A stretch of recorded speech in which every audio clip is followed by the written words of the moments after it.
lot of congestion so that pneumonia এটা না হয়। আচ্ছা ঠিক আছে। এটাই।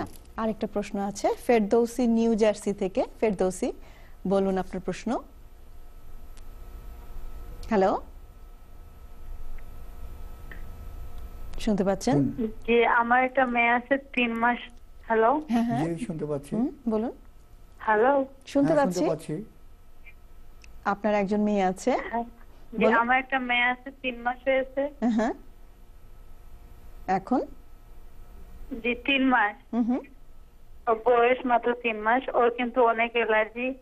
জি, এখন ওর গায়ে অনেক অ্যালার্জি, ওর গালে, ওর নাকে, চোখে, চোখ থেকে পানি পড়ে। আচ্ছা হুম আর জ্বর কাশি এ ধরনের কিছু আছে?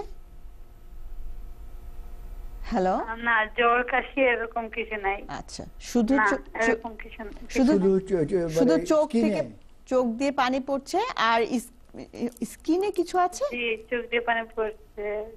আচ্ছা জি, আর কিছু চুলকানি আছে। কি চুলকানি আছে। ঠিক আছে, ধন্যবাদ আপনার। জি, স্কিনের মধ্যে এরকম ওই যে রাশের মতো। র্যাশ আছে। আছে, র্যাশ আছে। আচ্ছা ঠিক আছে, ধন্যবাদ আপনার প্রশ্নের জন্য। আমি প্রথমে বলবো যে উনি যাতে ওনার পেডিয়াট্রিশিয়ান যে বাচ্চা যে তার সাথে যোগাযোগ রাখতে, কারণ এই সমস্ত অ্যালার্জি এবং স্কিন এক্সিমা ডার্মাটাইটিস এটা কিন্তু পেডিয়াট্রিশিয়ানরাই enough to treat it adequately. আচ্ছা অনেক সময় ওরা অ্যালার্জির ওই যে ব্যানেড্রিল কিংবা ক্ল্যারিটিন দেয়, আর ওই যে স্টেরয়েড অয়েনমেন্ট অথবা ওই ইয়ে দেয়, অ্যাডোরাল অয়েনমেন্ট দেয়। তো এই যে এলিডেল এগুলা, তবে আমি বলবো যে স্পেসিফিক ডাক্তারের কাছে গিয়ে, আর যখন একটু বেশি হয় তাহলে ওই বাচ্চাদের অ্যালার্জি স্পেশালিস্ট কিংবা ডার্মাটোলজিস্ট আছে, আচ্ছা তো আচ্ছা তাদেরকে দেখানো আর কি। কিন্তু আচ্ছা। আমি এই মুহূর্তে অতটা চিন্তিত উদ্বিগ্ন হওয়ার হব না, কিছু নেই। কারণ বাচ্চাদের এগুলো একটু থাকেই, এভাবেই তারা বেড়ে ওঠে এবং বড় হলে দেখা যায় ঠিক হয়ে যায়। Very good. আরেকটা প্রশ্ন আছে ইসমত আরা পেনসিলভানিয়া থেকে। বলুন ইসমত আরা। হ্যালো, আসসালামু আলাইকুম। ওয়ালাইকুম সালাম।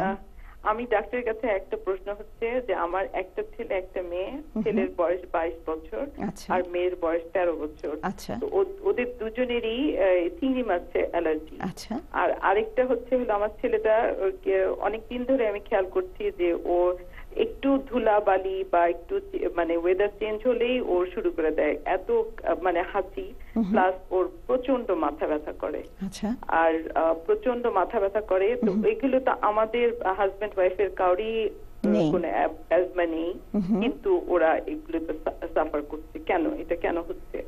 আর ওর এই মাথা ব্যথাটা কি সেই অ্যালার্জি থেকেই হচ্ছে আমার ছেলেটার? আর এমনিতে মাথা ব্যথার জন্য সব এক্সরে সিটি স্ক্যান এসব করা হয়েছে? একবার হয়েছে কি, ওর যখন 20 বছর তখন চিলড্রেন হসপিটালে আমি নিয়ে গেছিলাম। তখন ওকে মানে আমি ওকে সিটি স্ক্যান করালো, তখন ওরা কিছু পায়নি। ওরা বলেছে অ্যালার্জি টেস্ট করতে হবে। আচ্ছা তো ও তো মানে কলেজে থাকে, তো কলেজে তো মানে সবসময় আসা হয় না।